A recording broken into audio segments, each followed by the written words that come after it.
12वां सवाल देखें। मोहम्मद बिन अब्दुल वहाब नजदी के बारे में तुम्हारी क्या राय है? मुसलमानों के खून को हलाल समझता था, इनके माल को हलाल समझता था, इनकी इज़्ज़तें हलाल समझता था, इन सब को मुशरिक कहता, ख़ुद को सलफ़ी कहता था। तुम्हारी राय क्या है? क्या सलफ़ और मुस्लिमीन और अहले क़िबला की तकफ़ीर करना जायज़ है?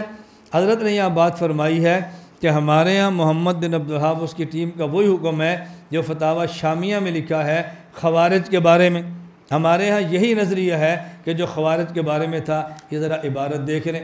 वक़ाल शामी फ़ी हाशिद का मवक़ा फ़ी ज़माना फ़ी अतबा अब्दुल वहाब अल्लज़ीन ख़रजू मिन नजद व तग़ल्लबू अलल हरमैन व कानू यंतहिलून मज़हब अल हनाबिला लकिन्नहुम एतक़दू अन्नहुमुल मुस्लिमून व अन्न मन ख़ालफ़ एतक़ादहुम मुशरिकून वस्तबाहू बिज़ालिक क़त्ल अहले सुन्नह व क़त्ल उलमाइहिम हत्ता कस्सर अल्लाहु शौकतहुम।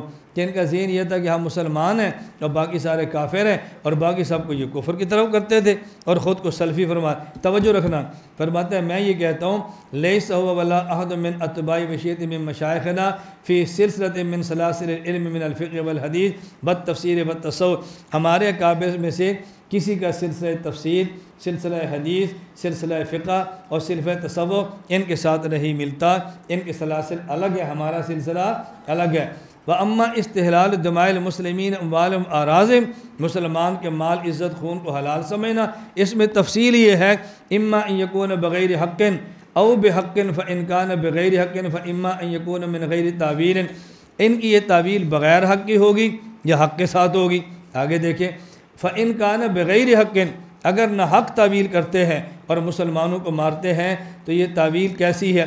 मैंने अगर ये न हक़ है और कोई तावील भी नहीं है तो ये कुफ्र है और ये इस्लाम से ख़ुरूज है। और अगर तावील तो है लेकिन तावील कौन सी है? जिसकी शरीयत में गुंजाइश नहीं है, न हक़ तावील है, फरमाया में उसको फ़िस्क़ कहते हैं। और अगर तावील है लेकिन हक़ है फ़जाइज़ुन, जायज़ है बल्कि वाजिब है। लेकिन सलाफ़ को काफिर कहना ये हमारा कतन तर्ज नहीं है, और हम इस तरह किसी काफिर भी नहीं कहते, अहले क़िबला की तकफ़ीर भी नहीं करते, मुब्तदे भी नहीं कहते। बार खुलासा ये था इनका सिलसिला हमारा नहीं है। लेकिन यहाँ इस बात की वजाहत देखें सफ़ा 55 में मोहम्मद बिन अब्दुल वहाब और हमारा मौक़िफ़ के नाम से है। ये बात समझ लें, किसी बंदे के बारे में आदमी का ज़हन बनता है या उसको पढ़े और उसको सुने, या उसके बारे में पढ़े और उसके बारे में सुने। हज़रत सहारनपुरी का ज़हन इनके बारे में, इनको पढ़ने इनको सुनने से नहीं बना था, इनके बारे में पढ़े और इनके बारे में सुनने से बना था। और जब यूँ ज़हन बने, जब उसको पढ़े और उसको सुने तो फिर अपने ज़हन को बदल देना चाहिए। जिस तरह आइम्मा हरमैन ने हमारे बारे में पढ़ा तो ज़हन और था, और जब हमें पढ़ा तो फिर उनका ज़हन बदल गया। हज़रत इमाम हनीफ़ा रहमतुल्लाह अलैह जब मदीना तशरीफ़ ले गए, इमाम बाक़िर ने इमाम साहब ने सलाम किया, उन्हें अच्छी तरह जवाब नहीं दिया। इमाम बाक़िर ने कहा तुम हमारे नाना की हदीस के मुकाबले में क़यास करते हो? इमाम साहब फरमाने लगे आप मुझे फरमाएं कि अगर बंदा फौत हो जाए, बेटी भी है और बेटा भी है, मेरा क़यास कहता है बेटी को मिरास दुगनी दो, ये कमज़ोर है, बेटे को 1 गुना दो, ये कमा लेगा, ताकतवर है। लेकिन आपके नाना जी की हदीस की वजह से मैंने ये कहता हूँ कि नहीं, बेटे को दुगनी दो और बेटी को 1 गुना दो। देखो मैंने क़यास छोड़ दिया आपके नाना जी की वजह से, खा वो नाना जी कुरान पाक पढ़ के फ़रमाएँ या हदीस पाक बयान फ़रमाएँ। नंबर 2, मुझे आप बताएँ औरत के माहवारी के मखसूस दिन हैं, नमाज भी नहीं पढ़ती, रोज़ा भी नहीं रखती, अब बाद में नमाज की क़ज़ा नहीं करती और रोज़े की करती है। मेरा क़यास कहता है नमाज की क़ज़ा करे और रोज़े न करे, नमाज रोज़े की निस्बत अहम है। मैंने क़यास छोड़ा आपके नाना जी के फरमाने की वजह से। नंबर 3, एक पेशाब है बौल और एक मनी है, इनमें नजस ज़्यादा कौन सा है? फरमाया मनी। क्या मेरा क़यास ये कहता है ना बौल? मेरा क़यास ये कहता है बौल नजासत में बढ़कर है, इसकी वजह से गुस्ल होना चाहिए, मनी की नजासत कम है, इसकी वजह से वज़ू होना चाहिए। लेकिन मैंने क़यास को छोड़ा आपके नाना जी के फरमाने की वजह से। इसलिए मैंने कहा कि अगर बौल हो तो फिर वज़ू होता है, इस्तंजा करे वज़ू करे, और मनी हो तो फिर गुस्ल करे।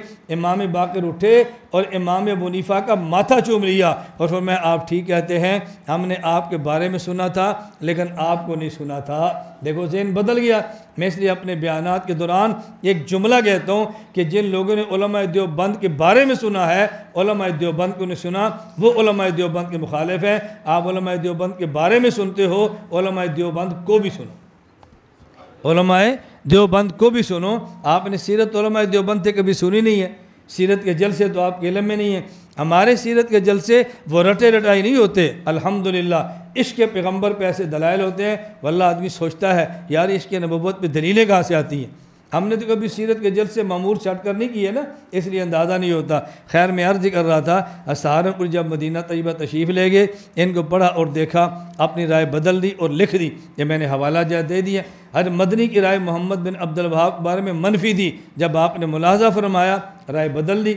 अल्लामा हज़रत मौलाना मंजूर नुमानी रहमतुल्लाह अलैह ने तो पूरी किताब इस पे लिखी है कि हमारी राय उनके बारे में ये है। मैं इसलिए गुजारिश करता हूँ कि बात अच्छी तरह समझ लो, जब हज़रत ने राय बदल दी, हमें भी अपनी राय बदल देनी चाहिए, हमें भी राय बदल देनी चाहिए।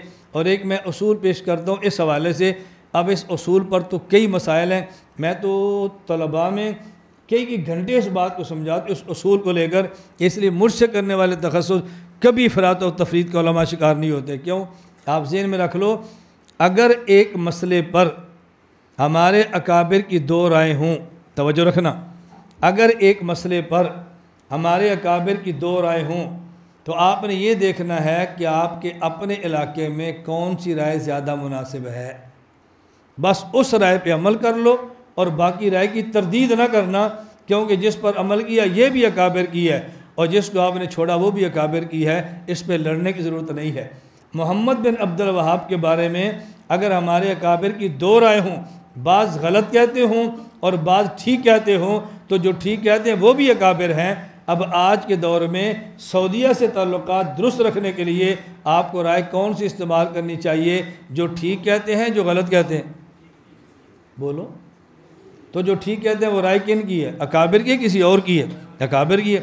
इस बात को हमेशा ज़हन नशीन रखना, फिर आपको कभी, आप यकीन फरमाएँ, सियासी इत्तेहाद पे इश्काल नहीं होगा, इस्लामिक बैंकिंग पे इश्काल नहीं होगा, और डिजिटल कैमरे पे इश्काल नहीं होगा, क़याम पाकिस्तान पे इश्काल नहीं होगा, मोहम्मद अली जना सुन्नी दा शिया इस पर इश्काल नहीं होगा, जुमा फिल कुरान पर आपकी लड़ाई ख़त्म हो जाएगी। बहुत सारे मसाइल हल हो जाएंगे जब ये असूल ज़हन नशीन फरमा लोगे, भाई ये भी हमारे काबिर हैं, वो भी हमारे काबिर हैं, मेरे इलाके में ये राय मुफीद है, मैं इसको लेता हूँ और बाकी अकाबिर की राय का एहतराम करता हूँ। फिर झगड़ा और फसाद कभी नहीं होगा। हम अपने अकाबिर की राय में से एक को लेते हैं और दूसरों का रद्द ऐसे करते हैं जैसे बातिल का रद्द होता है, इससे फसाद होता है और आइंदा नस्लें फिर तबाह होती हैं। हमारा ये कोई कमाल नहीं है हम नया नज़रिया उम्मत को पेश करें, हमारा इतना कमाल काफ़ी है हम अपने अकाबिर की राय आइंदा नस्लों तक सही तरह मुंतकिल कर दें, बस ये काफ़ी और वाफ़ी है। अल्लाह हमें ये बात समझने की तौफीक अता फरमाए।